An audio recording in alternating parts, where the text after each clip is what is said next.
उम्मीद करता हूँ कि आप सब अच्छे होंगे, स्वस्थ होंगे। आज का हमारा टॉपिक है रियलिज़्म और इंटरनेशनल रिलेशंस में ये बहुत ही महत्वपूर्ण टॉपिक है। इसके बिना शायद आप कोई से भी इंटरनेशनल रिलेशन की कोई से भी थ्योरी को या कोई से भी इंसिडेंट को, इवेंट्स को शायद नहीं समझ पाएंगे। और ये वीडियो उन सभी स्टूडेंट्स के लिए ज़रूरी है जो इंटरनेशनल स्टडीज़ या इंटरनेशनल रिलेशन पढ़ना चाहते हैं या पढ़ रहे हैं, चाहे वो बैचलर्स में हो, मास्टर्स में हो या यूजीसी नेट की तैयारी कर रहे हो पॉलिटिकल साइंस सब्जेक्ट से, या फिर अगर आप यूपीएससी भी करते हैं तो अगर आप उसमें आपका ऑप्शनल इंटरनेशनल रिलेशंस है तो भी आपको ये थ्योरी काफ़ी हेल्पफुल होने वाली है इंटरनेशनल रिलेशंस को समझने के लिए। तो चलिए हम शुरू करते हैं। और शुरू करने से पहले मैं आप सभी से कहना चाहूँगा कि अगर आप इस चैनल पर नए हैं तो चैनल को सब्सक्राइब करें, वीडियो पसंद आए तो लाइक करें और अपने जैसे दोस्तों तक इसको शेयर ज़रूर करें। चलिए दोस्तों, आज का हमारा टॉपिक है इंटरनेशनल थ्योरी रियलिज़म। ये दूसरी सबसे मेजर थ्योरी है। अभी तक हम लोगों ने पिछले वीडियो में आइडियलिज़म या लिबरलिज़म थ्योरी को कवर कर लिया था। उम्मीद करता हूँ कि आप लोगों ने वो वीडियो को भी देखा होगा, क्योंकि उसके बिना इस थ्योरी को समझना लगभग नामुमकिन है। इस थ्योरी को समझने से पहले हम लोगों को कुछ चीज़ समझना पड़ेगा कि इंटरनेशनल रिलेशंस की जब भी हम स्टडीज़ करते हैं तो हमको 4 मेजर डिबेट देखने को मिलती है। उसमें से जो सबसे पहली मेजर डिबेट थी वो थी आइडियलिज्म वर्सेस रियलिज्म की। हालांकि जो 4 मेजर डिबेट्स का जो वाकया है उसके लिए हम एक सेपरेट वीडियो अलग से बना देंगे। उम्मीद करता हूँ कि जल्द ही उसको भी हमारे चैनल पर अपलोड कर दिया जाएगा। तो इस तरीके से जो 4 मेजर डिबेट्स है उसमें से सबसे पहली जो मेजर डिबेट थी वो आइडियलिज्म और रियलिज्म की थी, पहली बात। और दूसरी बात देखिए, इंटरनेशनल रिलेशंस में अगर आप कोई सी भी थ्योरी पढ़ते हैं तो इंटरनेशनल रिलेशंस की थ्योरी को हम 2 पार्ट में डिवाइड कर सकते हैं। सबसे पहले है मेन स्ट्रीम थ्योरीज, जिसमें आइडियलिज्म या लिबरलिज्म भी कहते हैं, उसको हम लोग इंक्लूड कर सकते हैं। और जो दूसरी थ्योरी हम लोग पढ़ते हैं वो रियलिज्म है। ये जो 2 थ्योरीज हैं वो इंटरनेशनल रिलेशंस को समझने के लिए मेन थ्योरीज का काम करती हैं। और वहीं पर हमारे पास कुछ क्रिटिकल थ्योरीज भी हैं जो कि मेन स्ट्रीम थ्योरीज के क्रिटिक के फॉर्म पर आई थी। उसमें मार्क्सिज्म है, सोशल कंस्ट्रक्टिविज्म है, स्ट्रक्चरलिज्म है, फेमिनिज्म है, ग्रीन पॉलिटिक्स है और वगैरह वगैरह। तो आज का जो हमारा टॉपिक है वो है रियलिज्म। तो चलिए शुरू करते हैं रियलिज्म को। देखिए दोस्तों, अभी तक आप लोगों ने अगर आइडियलिज्म पढ़ लिया है तो उसमें आप लोगों को एक चीज़ समझ आई होगी कि आइडियलिज्म या लिबरलिज्म में ह्यूमन नेचर को बहुत ही पॉजिटिव वे में चित्रित किया गया था। मतलब बहुत सकारात्मक रूप में उसमें दिखाया गया था कि ह्यूमन जो होता है वो एक रैशनल बीइंग होता है। उसी तरीके से इंटरनेशनल पॉलिटिक्स जो होती है वो कोऑपरेशन और पीस पर आधारित होती है, जबकि जो रियलिज्म की थ्योरी है वो इसके जस्ट उल्टा होती है। ठीक है, रियलिज्म की थ्योरी कहती है कि हमारे इंटरनेशनल सिस्टम में जो भी इंटरेक्शन होता है, जो भी पैटर्न हमको देखने को मिलता है, उसमें एक सेंट्रलाइज्ड पॉलिटिकल अथॉरिटी का अभाव होता है। कहने का मतलब ये है कि देखिए, जिस तरीके से हम लोग एक देश के अंदर एक सेंट्रल अथॉरिटी देखते हैं कि हमारी एक सेंट्रल गवर्नमेंट होती है जो पूरे सिस्टम को, पूरे स्टेट को कंट्रोल करने का काम करती है, वैसे ही इंटरनेशनल लेवल पर हमको कोई पॉलिटिकल अथॉरिटी देखने को नहीं मिलती है जो कि इंटरनेशनल रिलेशंस को, इंटरनेशनल डिस्प्यूट्स को सॉल्व कर सके। ठीक है, तो एक तरीके से जो सेंट्रलाइज्ड अथॉरिटी है उसका अभाव है। और इस तरीके से जो कंडीशन है वो पूरी तरीके से अनार्की है। इंटरनेशनल पॉलिटिक्स में पूरी तरीके से अनार्की है। जैसा कि हम लोग देखते हैं कि डोमेस्टिक पॉलिटिक्स में एक गवर्नमेंट होती है, एक सेंट्रल अथॉरिटी होती है, जबकि इंटरनेशनल लेवल पर हमें कोई भी अथॉरिटी देखने को नहीं मिलती है। अब ऐसा वो लोग क्यों कह रहे हैं, इसके पीछे का बैकग्राउंड हम लोगों को थोड़ा सा समझना पड़ेगा। कि देखिए, जब आइडियलिस्ट थ्योरी आई थी 1919 में, वुड्रो विल्सन इसके मेन फाउंडर के तौर पर जाने जाते हैं, तो उन्होंने कलेक्टिव सिक्योरिटी, पीस, इन सारे मुद्दों को लेकर एक लीग ऑफ नेशंस की स्थापना उन्होंने करी थी, जिसका सबसे महत्वपूर्ण काम था कि जितने भी देश हैं उन लोगों के बीच में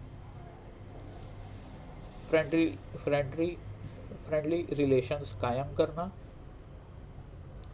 और वॉर जैसी, जो कि फर्स्ट वर्ल्ड वॉर हुआ था 1914 से लेकर 1918 तक, वैसी सिचुएशन दोबारा इमर्ज ना हो, उस चीज़ को रोकने के लिए भी लीग ऑफ नेशंस की स्थापना करी गई थी। बट चूंकि 1919 के बाद, फर्स्ट वर्ल्ड वॉर के बाद, जिस तरीके से एक्सपेक्ट किया जा रहा था लीग ऑफ नेशन से, उस तरीके से वो काम नहीं कर पाया, और धीरे धीरे हम देखते हैं कि फर्स्ट वर्ल्ड वॉर के चलते ही हमको जल्द ही 1939 में सेकेंड वर्ल्ड वॉर देखने को मिल गया। अब सेकेंड वर्ल्ड वॉर स्टार्ट हो रहा था, तो जाहिर सी बात है कि अभी तक आइडियलिस्ट थ्योरी जिस तरीके से हमको कह रही थी कि कॉपरेशन होना चाहिए, पीस होना चाहिए, कन्फ्लिक्ट को धीरे से कम करना चाहिए, डेमोक्रेसी बढ़ाने से पीस इस्टेब्लिश किया जा सकता है, तो ये सारे आइडियाज़ धीरे धीरे फेल होते जा रहे थे। इसीलिए जो रियलिस्ट थ्योरी है, उसका एमर्ज हमको सेकेंड वर्ल्ड वॉर के जस्ट बाद देखने को मिलता है। इसलिए रियलिज्म का जो सेंट्रल पॉइंट है वो यही है कि हमारे इंटरनेशनल सिस्टम में कोई भी एक सेंट्रलाइज्ड पॉलिटिकल अथॉरिटी नहीं है, और सेंट्रलाइज्ड पॉलिटिकल अथॉरिटी नहीं होने के कारण जो इंटरनेशनल सिनारियो है वो पूरी तरीके से एनार्की का सिनारियो है। एनार्की का सिनारियो है मतलब कि जो स्टेट है उसके बिहेवियर को, उसके एक्शंस को, उसके इंटरेस्ट को कंट्रोल करने के लिए, रेगुलेट करने के लिए कोई भी सेंट्रल अथॉरिटी नहीं है। मतलब स्टेट जिस तरीके से चाहे वो अपना इंटरनेशनल रिलेशन में अपना बिहेवियर खुद कंट्रोल कर सकता है विदाउट एनी आउटसाइड इंटरफेरेंस। तो ये एक कोर आइडिया है, बेसिक आइडिया है रियलिज्म का। इसके बाद हम लोग 3S देख लेते हैं कि रियलिज्म ने जो 3 सबसे महत्वपूर्ण चीज़ें हैं उसके बारे में हम लोग थोड़ा सा कर लेते हैं। कि देखिए, रियलिज्म का जो कोर आइडिया है उसमें हम लोग को 3 चीज़ें सबसे ज़्यादा देखने को मिलती है। एक स्टेटिज्म है, एक सर्वाइवल है, और एक सेल्फ हेल्प है। अब इसका मतलब क्या होता है? देखिए दोस्तों, रियलिस्ट थ्योरी में जो सेंटर पॉइंट होता है, मतलब इस थ्योरी में जो सबसे मेन रोल में होता है वो स्टेट होता है। अब हम लोग अगर आइडियलिस्ट थ्योरी को देखते हैं तो उसमें हमको सेंट्रल पॉइंट पर इंडिविजुअल भी दिखता है, मल्टीनेशनल कॉरपोरेशंस भी दिखते हैं, इंटरनेशनल ऑर्गेनाइजेशंस भी दिखते हैं, स्टेट भी दिखता है। जिस तरीके से इन सारी चीज़ों के सहयोग से ही इंटरनेशनल रिलेशंस रन होते हैं। बट रियलिज्म उसके ठीक उल्टा बात करता है कि नहीं, इंटरनेशनल रिलेशंस पर जो सेंट्रल पॉइंट होता है, जो सेंट्रल अथॉरिटी जिसके पास होती है, वो सिर्फ और सिर्फ स्टेट होता है, ना ही इंडिविजुअल, ना ही कोई इंटरनेशनल ऑर्गेनाइजेशन, और ना ही कोई मल्टीनेशनल कॉरपोरेशन। सिर्फ और सिर्फ स्टेट होता है जो अपने बिहेवियर को रेगुलेट करता है और अपने नेशनल इंटरेस्ट के हिसाब से काम करता है। और जो दूसरा इसका एलिमेंट है वो है सर्वाइवल। सर्वाइवल का मतलब यहाँ पर ये है कि देखिए, रियलिज्म थ्योरी का जो बेस है वो यही बताता है कि इंटरनेशनल रिलेशन पर एनार्की है। अब एनार्की है तो आप उस सिचुएशन को, अब हम लोग उसको थोड़ा हॉग्स और लॉक का जो नेचर ऑफ स्टेट था उससे थोड़ा सा कंपेयर करके देख सकते हैं कि मत्स्य न्याय का, है ना, पूरी जो व्यवस्था है वो पूरी तरीके से मत्स्य न्याय पर आधारित है, मतलब माइट इज राइट का कॉन्सेप्ट है। अब ऐसे में जो भी स्टेट होगा उसका सबसे प्राइमरी ऑब्जेक्टिव खुद को सरवाइव करना ही होगा। मतलब इंटरनेशनल रिलेशन में स्टेट कोई भी डिसीजन लेता है, कोई भी ट्रीटी करता है, कोई भी अलायंस बनाता है या किसी के ऊपर वॉर करता है, तो उसका सिर्फ और सिर्फ एक एम होता है, खुद का सर्वाइवल, खुद का सर्वाइवल। और उसी तरीके से इसका जो थर्ड कोर आइडिया है वो सेल्फ हेल्प की बात करता है। देखिए, सेल्फ हेल्प को समझने से पहले हमें लिबरल थ्योरी को थोड़ा सा फिर से एक बार रिवाइंड करना पड़ेगा। लिबरल थ्योरी इंटरनेशनल रिलेशन में पीस, कोऑपरेशन, इन सारी चीज़ों की बात करती है, जबकि जो रियलिस्ट थ्योरी है इंटरनेशनल रिलेशंस की, वो बात करती है सेल्फ हेल्प की, वो बात करती है एनार्की की, कि जो स्टेट होता है उसको अपने खुद की सिक्योरिटी, खुद के इंटरेस्ट को फुलफिल करना पड़ता है। उसके लिए हम किसी भी इंटरनेशनल ऑर्गेनाइजेशन या किसी अदर नेशन के साथ हम डिपेंड नहीं कर सकते। तो इस तरीके से रियलिज्म जो आइडियलिस्ट थ्योरी है उसका जो कंसेप्ट है कलेक्टिव सिक्योरिटी का, इंटरनेशनल ऑर्गेनाइजेशन बनाकर पीस इस्टेब्लिश करने का, उसको रिजेक्ट करता है और बोलता है कि नहीं, ये केवल 3 चीज़ हैं जिससे पूरे तरीके से इंटरनेशनल सिस्टम काम करता है। पहला है स्टेटिज्म, दूसरा है सर्वाइवल, तीसरा है सेल्फ हेल्प। उम्मीद करता हूँ कि अभी तक आप लोगों को चीज़ें समझ आ रही होंगी। अब इसके बाद हम लोग कुछ बेसिक एजम्पशंस देखने की कोशिश करते हैं कि इसका कुछ बेसिक एजम्पशन क्या है रियलिज्म का। देखिए दोस्तों, सबसे पहला जो बेसिक एजम्पशन है रियलिज्म का वो ये है कि जो स्टेट है वो एक प्रिंसिपल एक्टर होता है इंटरनेशनल रिलेशन का। Other bodies exist such as individual organization but their power is limited. कहने का मतलब वही है कि जो रियलिस्ट पर्सपेक्टिव है इंटरनेशनल रिलेशंस को देखने का, वो हर तरीके से केवल और केवल नेशन स्टेट को ही सबसे ज़्यादा महत्वपूर्ण मानता है। सबसे ज़्यादा अगर वो फोकस करेगा तो स्टेट और उसके मशीनरी या उसके मैकेनिज्म पर ही करेगा। रियलिस्ट पर्सपेक्टिव हालांकि इंडिविजुअल हो गए, इंटरनेशनल ऑर्गेनाइजेशन हो गए, इन सारी चीज़ों को रिकॉग्नाइज तो करते हैं, लेकिन उनका कहना यह है कि एक स्टेट होता है जो पूरी तरीके से इंटरनेशनल रिलेशन को कंट्रोल करता है। अगर आप इंटरनेशनल ऑर्गेनाइजेशन बना देंगे या कुछ इंडिविजुअल्स लोगों का ग्रुप भी बना देंगे तो भी वो जो भी डिसीजन लेंगे वो कहीं ना कहीं स्टेट के इंटरेस्ट को ध्यान में रखकर ही लेंगे।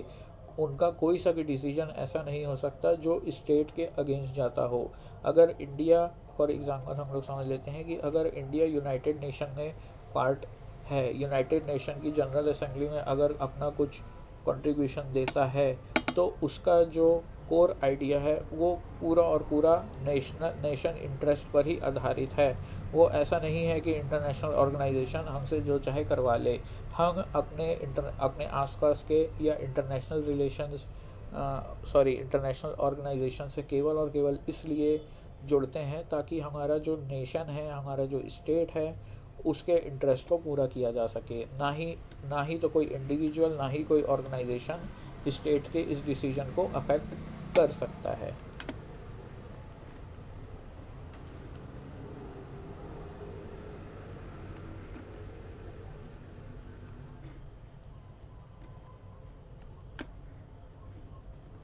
इसी प्रकार जो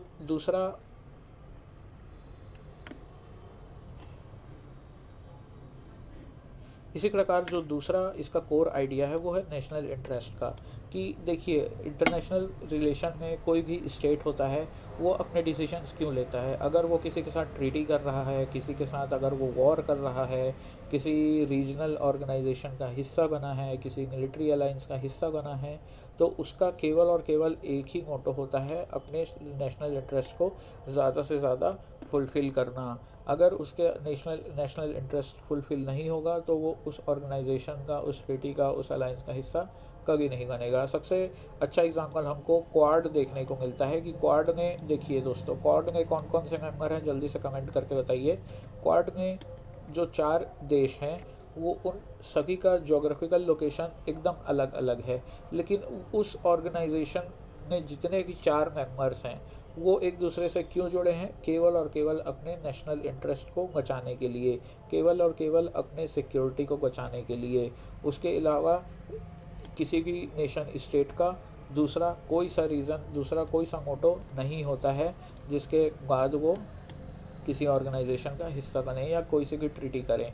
एक और एग्जांपल के तौर पर हम लोग नेटो को देख सकते हैं। नेटो, अब दूसरा सवाल आप लोगों के लिए दोस्तों यही है कि जल्दी से कमेंट करके बताइए कि नेटो की स्थापना कब हुई थी और इसका हेडक्वार्टर कहाँ पर है। तो देखिए, नेटो जिसको यूएसए द्वारा कोल्ड वॉर के समय बनाया गया था, उसमें जितने भी देश इसके सदस्य बने थे, अभी 31 मेंबर स्वीडन है। उम्मीद करता हूँ आप लोगों को ये चीज़ पता होगी। तो इसका देखिए, जो स्वीडन है 31 मेंबर है, तो वो इस मिलिट्री ऑर्गेनाइजेशन का पार्ट क्यों बना? केवल और केवल अपने नेशनल इंटरेस्ट को ही फुलफिल करने के लिए। अगर किसी ऑर्गेनाइजेशन, अगर किसी ट्रीटी, किसी अलायंस या किसी रीजनल ऑर्गेनाइजेशन से स्टेट का यदि नेशनल इंटरेस्ट फुलफिल नहीं होता है तो वो कभी भी उसका पार्ट या उसका मेंबर नहीं बनेगा। तो इस तरीके से बेसिक एलिमेंट में हम लोगों ने देखा अभी तक कि सबसे पहले जो नेशन स्टेट है वो इसका बेस है। वही उसका कोर पॉइंट है और वही उसका एनालिसिस की सबसे प्राइम यूनिट है। और दूसरा, स्टेट जो भी एक्शन लेता है वो पूरी तरीके से अपने नेशनल इंटरेस्ट को फुलफिल करने के लिए लेता है, उसके अलावा दूसरा कोई सा माध्यम नहीं होता है कि वो अपने अपने बिहेवियर को, अपने एक्शन को कंट्रोल करे। केवल नेशनल इंटरेस्ट ही साधन होता है और साध्य भी वही होता है। और तीसरा इसका बेसिक एलिमेंट ये है दोस्तों कि देखिए, realism suggest that all leader no matter what their political persuasion recognise this as the attempt to manage their state affair in order to survive in a competitive environment. देखिए दोस्तों, अभी तक हम लोगों ने जिस तरीके से समझा कि इंटरनेशनल रिलेशंस ने, इंटरनेशनल पॉलिटिक्स ने जो सिस्टम है वो पूरी तरीके से अनार्की है, कोई भी सेंट्रल गवर्नमेंट या सेंट्रल अथॉरिटी नहीं है। तो ऐसी स्थिति में एक कॉम्पिटिटिव इन्वायरमेंट का क्रिएशन होता है। इसको सबसे अच्छे तरीके से हम लोग कोल्ड वॉर के समय देख सकते हैं। कोल्ड वॉर जो कि 1945 से लगभग 1990 तक चला था। उस समय देखिए दोस्तों, एक कॉम्पिटिटिव इन्वायरमेंट था, दो आइडियोलॉजी थी, एक थी यूएसए की और एक थी सोवियत यूनियन की। उन दोनों के बीच काफ़ी अच्छे तरीके से कोल्ड वॉर चल रहा था। वो लोग कोई भी अपना डिसीजन लेते थे तो एक दूसरे के अगेंस्ट ही लेते थे, ताकि एक दूसरे की आइडियोलॉजी को काउंटर करके अपनी आइडियोलॉजी को ज़्यादा अच्छे तरीके से स्प्रेड किया जा सके। तो उस समय जो इनका मेन मकसद था वो था सर्वाइव, एक कॉम्पिटिटिव इन्वायरमेंट में खुद को सर्वाइव करना और दूसरे को हरा देना। तो इस तरीके से जो तीन बेसिक एलिमेंट्स हम लोगों ने देखा अभी तक रियलिज्म का, वो यही था कि पहला है नेशन स्टेट, दूसरा है नेशनल इंटरेस्ट और तीसरा है survive in a competitive environment. उम्मीद करता हूँ दोस्तों अभी तक आप लोगों को ये चीज़ समझ आ रही होगी। चलिए दोस्तों, आगे बात करते हैं कि किस तरीके से जो रियलिस्ट पर्सपेक्टिव है इंटरनेशनल रिलेशंस को समझने का, वो समय के साथ साथ किस तरीके से इवॉल्व हुआ है, किस तरीके से जो जिस रियलिज्म को आज हम समझते हैं उसकी शुरुआत किस तरीके से हुई है।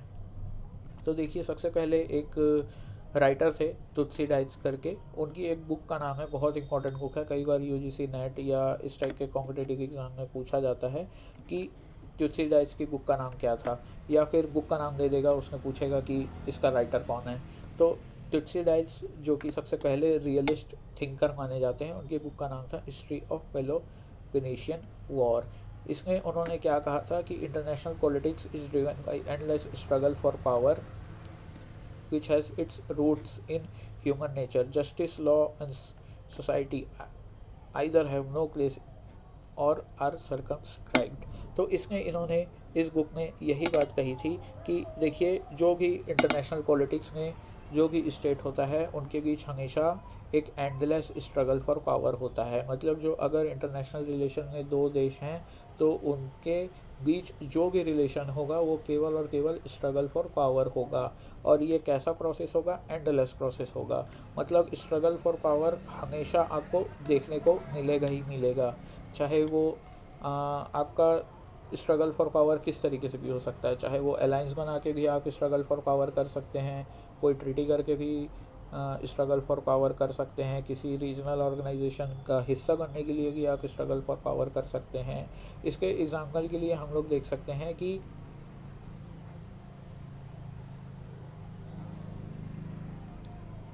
क्वाड का जो निर्माण किया गया है वो भी केवल स्ट्रगल फॉर पावर ही है।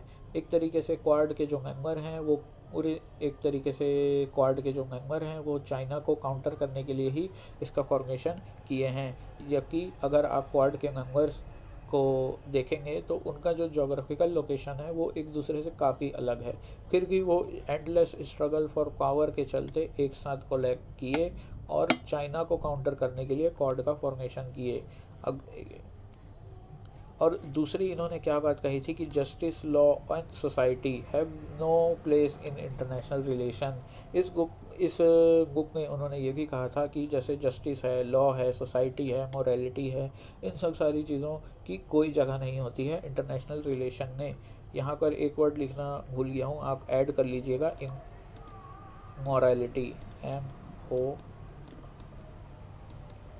राइटिंग को थोड़ा सा इग्नोर कर दीजिएगा दोस्तों, मेरी राइटिंग थोड़ी ख़राब है। यहाँ मोरल लिखा है, तो इस तरीके से जो जस्टिस है, लॉ है, मोरालिटी है, उनका इंटरनेशनल रिलेशन में कोई भी जगह नहीं है। जैसा कि हम लोग देखते हैं कि जो लिबरल पर्सपेक्टिव है या आइडियलिस्ट पर्सपेक्टिव है, उसमें मोरालिटी को, जस्टिस को, लॉ को बहुत ज़्यादा प्रेफर किया जाता है, बहुत ज़्यादा महत्व दिया जाता है कि कोई भी इंटरनेशनल ऑर्गेनाइजेशन है या स्टेट का कोई भी एक्शन है, वो मोरालिटी, जस्टिस, इक्वालिटी, लॉ, इन सारी चीज़ों के हिसाब से होना चाहिए। जबकि इसके ठीक उल्टा तुलसीदास क्या बोलते हैं कि इस सारी चीज़ों का इंटरनेशनल सिनारियो में कोई जगह ही नहीं है। दूसरे जो सबसे महान थिंकर हैं मैकियावेली, इनकी एक बुक थी द प्रिंस, इसको याद कर लीजिए। मैकियावेली बहुत इंपॉर्टेंट है। अगर आप पॉलिटिकल थ्योरी भी पढ़ेंगे, कंपैरेटिव पॉलिटिक्स भी पढ़ेंगे, तो भी आपको मैकियावेली बार बार देखने को मिलेगा ही। इसलिए मैकियावेली को एक बार अच्छे तरीके से पढ़ लीजिए।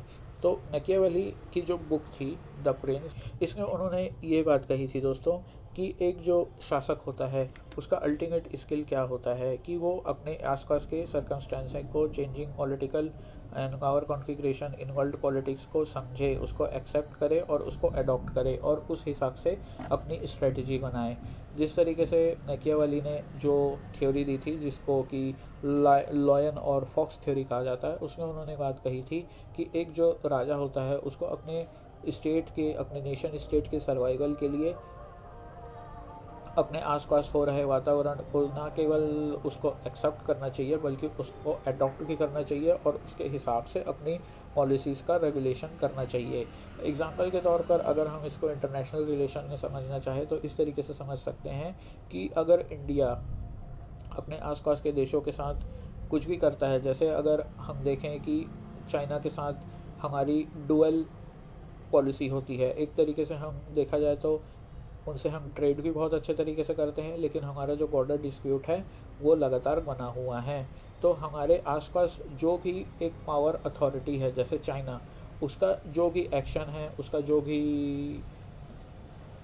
डिसीजन है, उसको ना केवल इंडिया एक्सेप्ट करता है बल्कि उसको अपना अडॉप्ट भी करता है और उस हिसाब से फिर वो चाइना को काउंटर करने के लिए अलग अलग पॉलिसीज़ का निर्माण निर्माण करता है। तो इस तरीके से मैकियावेली कहते हैं कि एक्सेप्ट और एडॉप्टेबिलिटी दो सबसे महत्वपूर्ण क्वालिटी है किसी भी स्टेट लीडर के लिए। तीसरी बात हम लोग देखते हैं हॉब्स की। हॉब्स का नाम शायद आप लोगों ने सुना ही होगा। इनकी सबसे फेमस बुक है लेवियाथन, जिसमें उन्होंने अपने सोशल कॉन्ट्रैक्ट की थ्योरी दी थी। वो बोलते हैं, उसमें उन्होंने एक बात कही थी कि human beings have insatiable lust for power like in the nature of state which is similar to the condition of world politics full of fear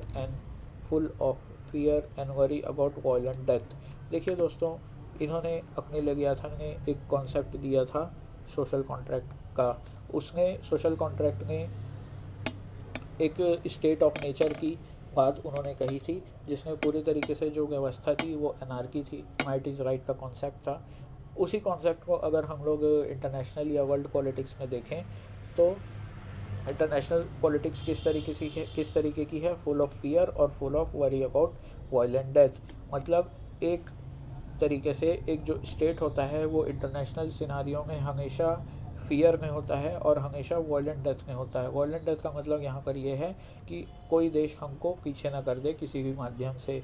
अब नेशन स्टेट की डेथ तो नहीं होती है, लेकिन उसको हम डेवलप या अंडर डेवलप्ड कर सकते हैं। इस तरीके से जो जो भी स्टेट होता है, चाहे वो छोटा हो चाहे बड़ा हो, चाहे वो चाइना हो, चाहे वो पेरू हो, चाहे वो अर्जेंटीना हो, चाहे वो ब्राज़ील हो, चाहे वो यूरोपियन यूनियन हो, चाहे वो यूएसए हो, चाहे वो चाइना हो, चाहे वो रशिया हो, चाहे हमारा प्यारा भारत हो, वो पूरे तरीके से full of fear and worry about violent death के ही स्फीयर में रहता है और उसी स्फीयर में अपनी पॉलिसीज़ को रेगुलेट करता है, अपने नेगोशिएशंस को मेंटेन करता है।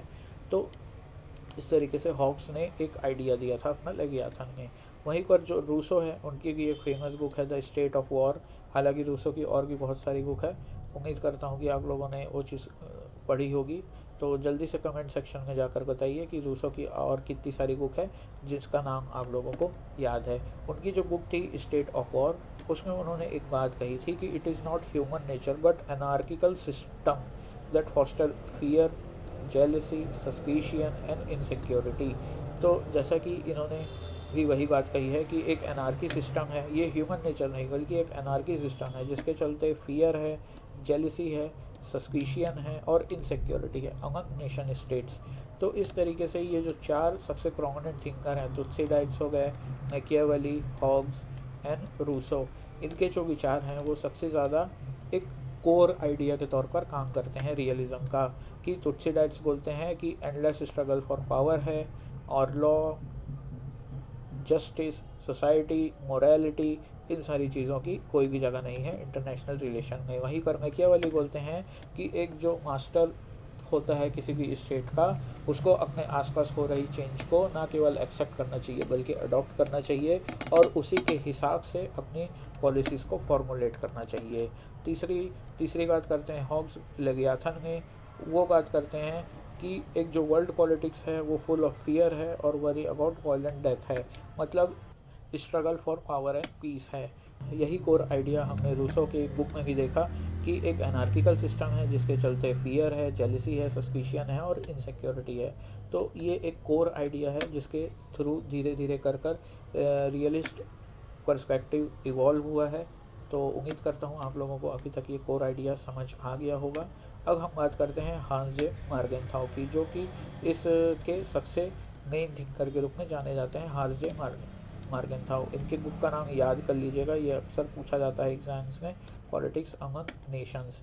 इसमें उन्होंने रियलिज्म को समझाने के लिए या इंटरनेशनल पर्सपेक्टिव को रियलिस्ट पर्सपेक्टिव से देखने के लिए हमें कुछ 6 प्रिंसिपल दिए हैं।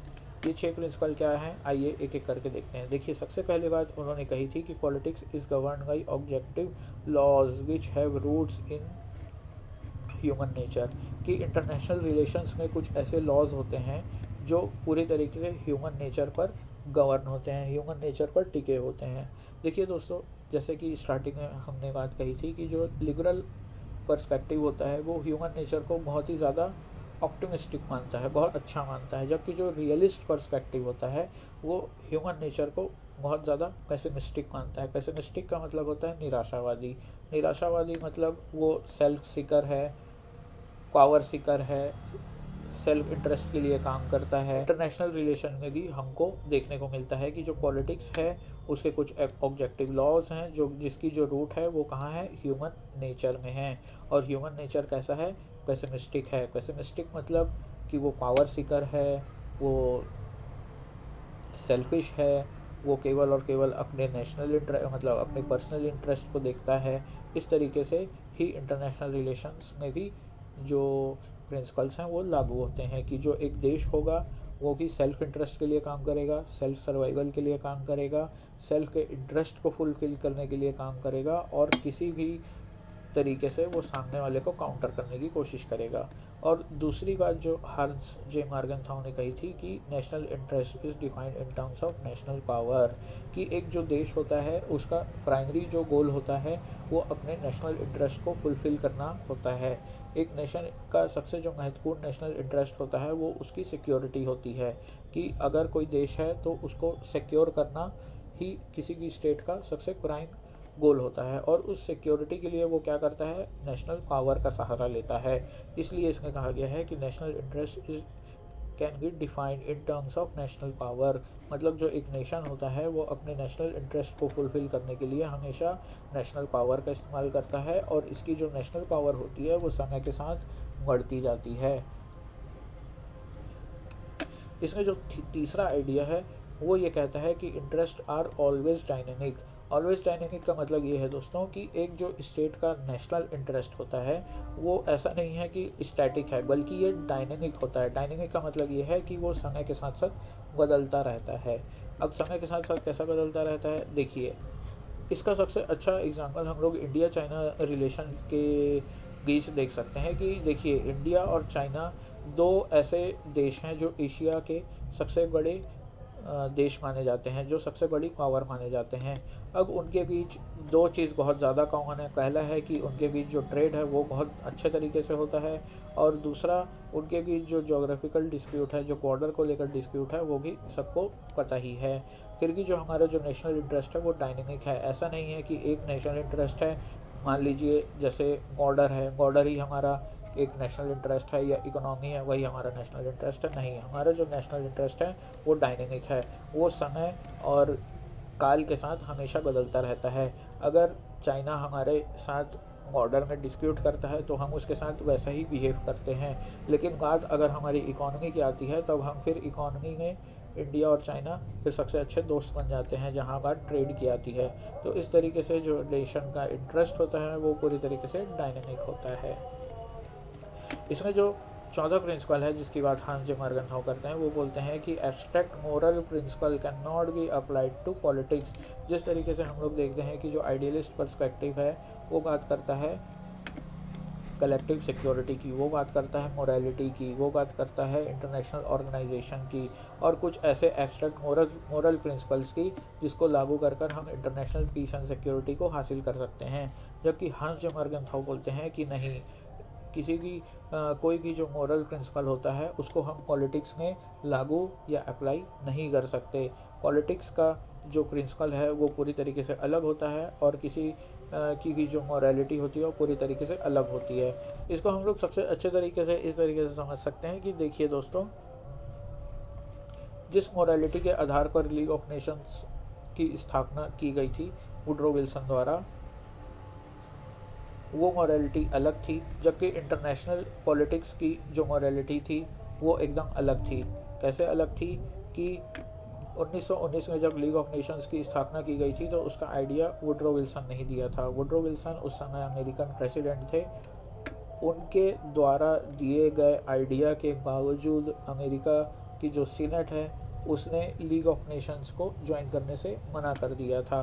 क्यों मना कर दिया था? कि जो एब्स्ट्रैक्ट मोरल प्रिंसिपल हैं और किसी देश के या पॉलिटिक्स के जो नेशनल इंटरेस्ट हैं उनके जो प्रिंसिपल्स होते हैं वो पूरी तरीके से अलग होते हैं। इसी तरीके से इसका जो फिफ्थ आइडिया है, हांस जे मॉर्गनथाउ का जो फिफ्थ आइडिया है, वो बात करते हैं कि एक नेशन का जो मोरल एस्पिरेशन होता है और एक यूनिवर्सल मोरल एस्पिरेशन होता है वो दोनों अलग अलग होता है। कैसे अलग अलग होता है दोस्तों? कि इसको हम लोग एक और एग्जांपल के थ्रू समझ सकते हैं कि जॉर्ज डब्ल्यू बुश जब वॉर ऑन टेररिज्म की बात करते हैं तो उन्होंने जिस तरीके से इराक, ईरान या गल्फ कंट्रीज़ पर जितने भी अटैक्स किए थे वो उनके नेशन को तो फुलफिल कर रहे थे, लेकिन यूनिवर्सल मॉरल प्रिंसिपल के वो पूरी तरीके से अपोजिट थे। जबकि जो यूनिवर्सल मॉरल प्रिंसिपल्स बात करते हैं ह्यूमन राइट्स की और पीस की, सिक्योरिटी की, इक्वालिटी की, वहीं पर जो जॉर्ज डब्ल्यू बुश थे उस समय उनके नेतृत्व में जो अमेरिका था उसका जो नेशनल इंटरेस्ट था वो पूरी तरीके से यूनिवर्सल मॉरल प्रिंसिपल्स से अलग था। और वहीं पर जो हांस जे मॉर्गनथाउ हैं उनकी जो सिक्स्थ प्रिंसिपल है वो बात करते हैं कि इंटरनेशनल जो पॉलिटिक्स है वो पूरी तरीके से अलग होता है, उसको हम किसी भी अलग पर्सपेक्टिव में नहीं समझ सकते। अलग पर्सपेक्टिव में इन द सेंस कि अगर आप इसको दूसरे अप्रोच से या दूसरे डिसिप्लिन के साथ मर्ज करके पढ़ेंगे या समझेंगे तो फिर बात नहीं बनेगी, क्योंकि जो इंटरनेशनल पॉलिटिक्स है उसकी अपनी एक ऑटोनॉमी है जिसको समझने के लिए कुछ बेसिक प्रिंसिपल और बेसिक आइडिया को समझना बहुत ज़्यादा ज़रूरी है। तो दोस्तों, उम्मीद करता हूँ आप लोगों को ये वीडियो समझ आया होगा। आज का जो टॉपिक है वो अच्छे से आप लोगों को समझ आ गया होगा। और अगर आप लोगों को कोई भी क्वेरी है, कोई भी डाउट है तो आप नीचे कमेंट बॉक्स में अपने क्वेश्चन रख सकते हैं। और ये इस वीडियो का केवल फर्स्ट पार्ट है। अभी जो रियलिस्ट अप्रोच है उसमें बहुत सारी चीज़ें बची है, तो उम्मीद करता हूँ कि हम सेकंड पार्ट में उसको कवर कर लेंगे जिसमें हम न्यू रियलिज्म में केनेथ वॉल्ट्ज के आइडिया को पढ़ने की कोशिश करेंगे। तो आप सभी तब तक ध्यान रहे। धन्यवाद।